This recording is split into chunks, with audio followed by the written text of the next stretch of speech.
ભાવનગર શહેરમાં છેલ્લા 2 દિવસથી પેટ્રોલ અને ડીઝલના જથ્થાને લઈને ભારે અફડાતફડીનો માહોલ જોવા મળી રહ્યો છે. અફવાઓના કારણે શહેરના લગભગ તમામ પંપ પર વાહન ચાલકોની કિલોમીટરો લાંબી લાઈનો લાગી છે. લોકો પોતાના કામધંધા છોડીને માત્ર ઈંધણ પુરાવવા માટે કલાકો સુધી ઊભા છે. જો કે તંત્ર અને એસોસિએશનનું કંઈક અલગ જ કહેવું છે. ભાવનગર શહેર અને જિલ્લામાં પેટ્રોલ ડીઝલની અછત હોવાની અફવાએ જોર પકડ્યું છે. આજે સતત બીજા દિવસે પણ શહેરના મુખ્ય વિસ્તારોમાં આવેલા પેટ્રોલ પંપ પર સવારથી જ વાહનોની લાંબી કતારો જોવા મળી હતી.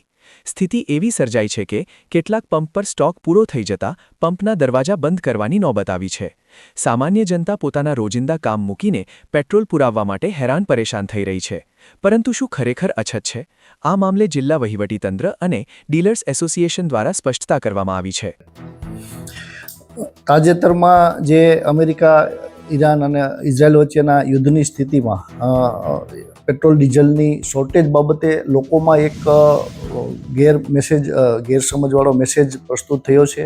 આ બાબતે મારે સ્પષ્ટતા કરવાની છે કે ભાવનગર જિલ્લામાં અને ગુજરાત રાજ્યમાં પેટ્રોલ અને ડીઝલનો પૂરતો જથ્થો ઉપલબ્ધ છે.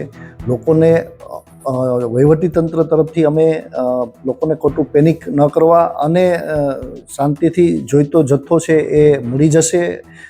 તો તમામ લોકોને પણ હું અપીલ કરું છું કે આપને જરૂરિયાત મુજબનો જ ડીઝલ અને પેટ્રોલનો જથ્થો છે એ આપ લો અને વહીવટીતંત્રને અને સહકાર આપો.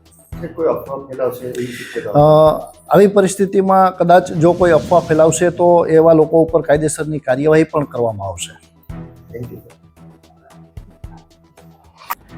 ભાવનગર જિલ્લા પ્રમુખ તરીકે હું એટલું જ કહેવા માંગુ છું કે દરેક ઓઇલ કંપની તરફથી અમને પૂરતો પુરવઠો મળે છે.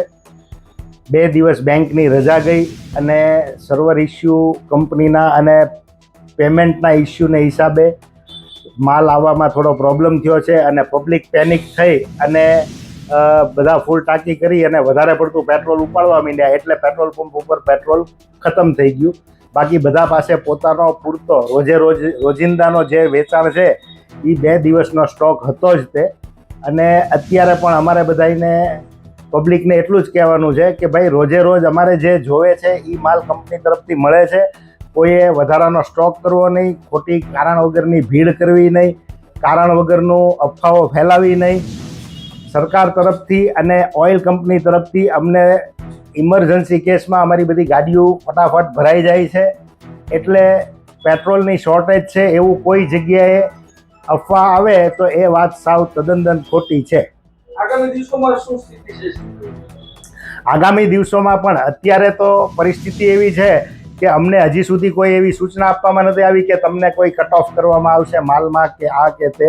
હા, અમને એવું કહેવામાં આવ્યું છે કે બેરલ કે કોઈ સ્ટોરેજ કરતું હોય એને માલ આપવાનો રહેતો નથી. ફક્ત વેહિકલ પૂરતો જ અમારે માલ આપવાનો છે. વેહિકલની ટેન્ક સિવાય અમે કોઈ જગ્યાએ આપતા નથી અને આપીશું પણ નહીં. આગામી સમયમાં ભાવ બાબતની ચર્ચા હજી સુધી અમારે કોઈ થઈ નથી, પણ હવે એ તો સરકારનો નિર્ણય છે. સરકાર ક્યારે શું કરે અને ક્યારે શું નિર્ણય લે એ તો સરકારના હાથની વાત છે. તો જોયું આપે, સરકાર અને વહીવટીતંત્ર સ્પષ્ટ કહી રહ્યું છે કે જિલ્લામાં પેટ્રોલ ડીઝલનો પૂરતો જથ્થો ઉપલબ્ધ છે. લોકોએ ખોટી અફવાઓથી દોરવાવું જોઈએ નહીં. તંત્ર દ્વારા અપીલ કરવામાં આવી છે કે જરૂર ન હોય તો પંપ પર ભીડ ન કરો અને શાંતિ જાળવી રાખો.